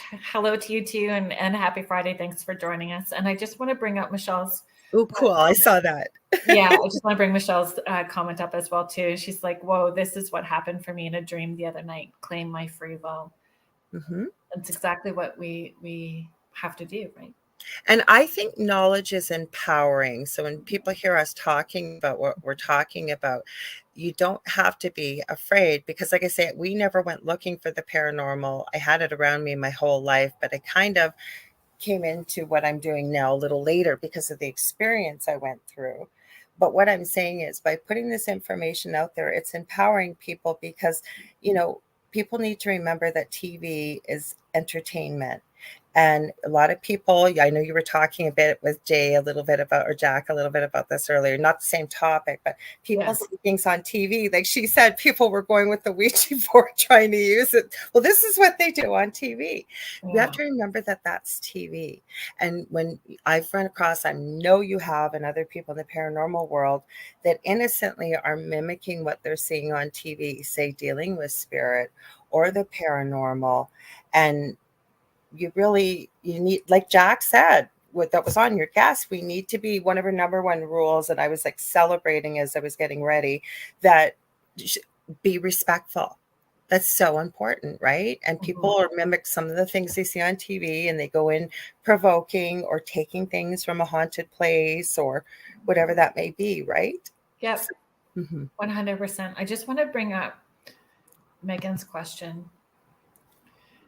Did you need mentors to help understand and develop your experience and interactions? Yes, in the beginning. But what happened was I was trying to figure out what happened in our home. Why did this happen? Why did it seem to come out of the blue? What was going on? Like I said, I was never looking for the paranormal. It found me. But looking back through my life, my dad's side, my grandmother was psychic. Never mind my first experience. I'm 58. I remember I was barely 4 years old. I had strange things happening throughout my life as a nurse, working nights, things that I would go into a room that I probably wouldn't have checked for another hour or two, just listening and going. So it's been around me. So it helped me understand it. But in the beginning, I started locally. Then I went province-wide. Then I went countrywide. Then I started going to continents. Like it was like an 18 to 20 hour a day job. And I did start taking courses. But the other thing I want to point out is that spirit, I believe, and when I say spirit, I mean our guides, angels, ascended masters, those high vibrational beings. I believe the whole class is with you. I believe that meditation is our workspace. Ask and it shall be given. I really believe that once you tune in and know what that feels like and who you're connecting with. What's your thoughts, Kerrilynn? Yeah. And understanding that your teachers may be earth angels. So those people that you run into that share a story or encourage or inspire you. And it's your divine team putting those people in your, like in your path and in your way. I think where people can get tripped up when we're talking about mentors and teachers, my personal belief, I share this and I always hesitate when I'm about to share it because I feel, again, like I sound like I don't play nice in the sandbox, but I do. Your personal healing matters. So the more that you have accountability for your emotional, physical, and mental 100%. Raises your vibrational level so you can hear with more clarity and confidence. And so you need to be okay that you may find a teacher that you resonate with to a certain point and they've played their part, and it's okay to outgrow them and just with gratitude move past them. So with gratitude, not with guilt, not with not with no heaviness, no judgment. They're playing their role to this level. Maybe it's just to meet people when they're awakening. And I don't think you're wrong. I wouldn't even hesitate to say what you just said, because I will tell you, and you can hear me anytime, whether I'm doing something. I've gotten flack for it. I'm sorry to hear that, because my number one thing I was going to say, I say to people always is, and I do mentoring as you do. You have a fantastic group on Facebook. I have shared it with so many people that have asked me, newly awakening, and you do so much and you give so much.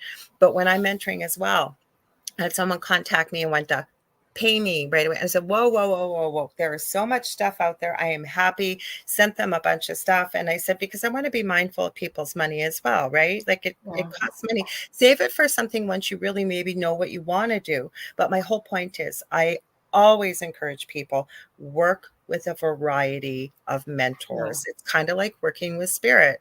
In the Akashic records, could I work with an individual ascended master or angel or whatever? Yes, but when we work with a collective, It's tapping into that collective, and more seems to come in. It's the same with a mentor. Take what resonates, no matter what it is, leave the rest, but get it from all avenues, because I think you get a much more well-rounded knowledge base, basically. I would encourage people to, thank you, Megan, for asking this question. I would encourage people to trust their intuitive language as it's developing for them, because it's going to be true to you. So, whatever you need to do to have that confidence, but how you receive may go against the grain for everybody else. But if it's true to you, don't try to force it to be something else, because 100%. It won't work for you. It just won't. 100%. And you know it, you've seen it, I've seen it, where you've got a group of maybe 60 people, whether it's online, a room, whatever it is, and there's always a few that are by the end look very dejected, and they say, I didn't get anything, like maybe I'm just not meant to be doing this, like maybe I'm just not connecting. It's like, no. And that's okay. Give yourself the grace, the space, and the time, because spirit meets us where we're meant to be. Plus, you may be receiving it, but you're just maybe not sure. Maybe it's going to come to you in a dream later on. Whatever it is, we have to be where we are in the moment. I think, believe in ourselves. I believe we all have the ability to connect. Letting go of your expectation. Letting go of your expectation of what you think is supposed to look like. And don't measure yourself against all the people around you. It's hard, though. Experience. Mm-hmm. That's a journey in itself, not comparing. Yeah. I mean, I still, especially if I'm overtired, it's bad. I can slip into that, like, not doing enough, not giving enough. I can slip into that pretty easy. I think we all can. I think, okay, here's an example. If I'm hangry. I'm hungry, it's bad. I can give you a personal example. I work with two women with the other side with spirit, and one of them is the most incredible channel, and the other one's this is going on with my computer once in a while. I'll step back. It's probably me getting too close. I heard feedback. Anyways, one of them is an incredible channel, like almost like writing, automatic writing, and just the most incredible words of wisdom. And the other one, like, she writes all the time and gets messages from spirit. Can I do automatic writing? Yes. And I'm hearing from spirit, not just then, like it's about time you start sitting down to write. And I really don't like it because I can't read my writing because it's coming so fast. But then I started, and did I do it because it was just for me? No, I thought, I'm using my mouth and there's other pieces like my voice, so I started writing. Now, did I do that because I heard the calling? I've been hearing that calling for a while, but being honest, I felt like I'm not contributing enough. Like I'm just speaking with my voice rather than writing. So what did I do? We all do that. Yeah. And I think, Spirit's going to push us because they understand where, the most benevolent outcome is for us. So we just have, I just noticed it goes by so fast when I talk to you, Kerrilynn. Yeah, no. There's just some messages I want to try to get to. We're just going to remove this one first, and then we're going to get to Howie. I actually have 4 angels behind me. But I don't know I know that you can see my big one. So I'm not sure what your connection is to owls. Sorry. I didn't mean to stick that up there. I meant to get rid of that. I've done that before. I'm like, you need to go. Yes. You need to go. Yes. Sorry. I saw this comment with Megan with 3 littles. I'm permanently overtired. Yeah, that's the one I wanted to get to next. It lit up for me too.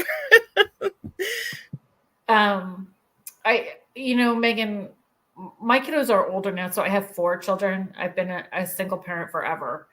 And yes, I know actually how we can have a conversation about that another time, because I'm in a 10-day rabbit hole regarding ufology and owls currently, and in conversations with Mike Cleland. Oh my gosh. You and I swear to God, Yeah. between giants and ufology. Yes, I go on about that story. Nobody knows about it. It's so cool. Yeah, me too.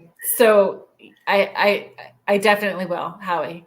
So Megan, with three littles, I totally get it. And what I found for me with my journey, having the four and being a single parent, I found, my own expectation for where I thought I was supposed to be. I needed to give myself grace because my children also needed to be comfortable with the growth, because that energy is being felt by everybody in the space. And for my children, it really pushed me to have accountability for my own energy. It pushed me to be aware of how I was releasing my energy, what I was taking on, what I was bringing into the house. Like our little ones are our best teachers. So, let them help you on your journey, and don't necessarily switch it the other way around. There's a really cool book if you're interested. It's called Child of Mine Know This by Rebecca White Cotton. And it's a fabulous book that talks about us having agreeing contracts with one another and things that we've agreed to. So it might I'm going to resonate. leave one comment to that as well. I have two boys, and one has severe autism, still very much like a little, even though he's 25. But my whole point is absolutely 100% what Kerrilynn said. And the other thing is, remember, with the best person right now, the most important thing is your little ones and being the best mom that you can be. Remember, there's no time and space on the other side, and all things will eventually evolve where they're meant to be, and that's okay, because they're only little ones and it goes by so fast. So I hope that helps too. Mm-hmm. It's Child of Mine Know This by Rebecca White Cotton. So the website, I believe it's still brighttreasures.net. And she's got a fabulous book too that sort of blends, Christmas and spirituality at the same time. And if you've read Conversations with God by Neil Donald Walsh, he does the opening introduction for her with her books. Yeah. Yeah. And Joanne, I just wanted to get this message up here too, because I know that we need to start, being mindful of time. I could talk to you all night. I know. Ditto. I love hanging out with you. Thanks. I do too. Thank you for having me. So Joanna's just sharing, my messages come between sleep and waking in the morning. Last week was clear as possible. Mm-hmm. That's amazing. I'm glad that you had that. That's a sweet spot for a lot of people. Yeah. And then she's saying, sorry, I heard open the door. I tell people too, if I have to make a decision about something, I need to sit with it overnight. And it's first thing in the morning, I get that intuitive guidance on where the right response is. Mm-hmm. So I always tell people, please be patient. I'll get back to you in the morning, because the morning time is that space for me. Mm-hmm. Yeah, it's so awesome. I guess we got to wind down, don't we? Right? Yeah, we do. It's that time. So thank you everybody for hanging out with us tonight. It was a pleasure having Jac from Guelph Urbex. Her website is guelphurbex.com if you want to connect with her. Thank you, Laura Lee. You guys can connect with Laura Lee on her shows, the Angel Rock on Mondays, and the Thing at the Foot of the Bed on Thursdays. Yeah, the Thing at the Foot of the Bed with David Hansel. So I don't, want to exclude David, because he's such we can't forget David. Nope, can't forget David. So, thank you for all of your comments and questions, and a big shout out to the United Public Radio Network and the UFO Paranormal Radio Network, 105.3 and 107.7 New Orleans. So thank you very much, everybody. Next week, I'm having part 2 of the red-haired giants of. Oh, I was hoping you were. Yeah. So Floyd Wills. Yeah, Floyd Wills is coming back on, and we've got sort of the bugs worked out, so he'll be here for the full length of the show, and we'll be talking about the red-haired giants again, and going a little further, talking about. I always pronounce it wrong. I pronounce a lot of things wrong. Nephilim. The Nephilim. Nephilim.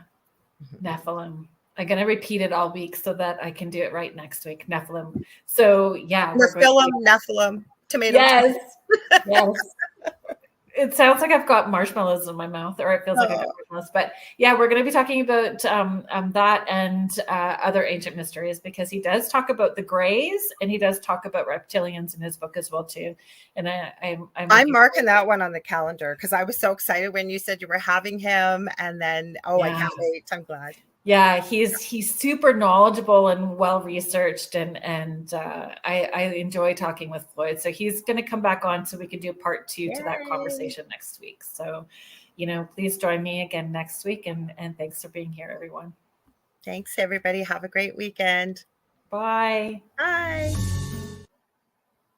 Did it wrong, sorry guys. It just doesn't want to play properly. Hang on. You've been listening to Spirit Switchboard with host Kerrilynn Shellhorn on the United Public Radio Network 105.3 New Orleans.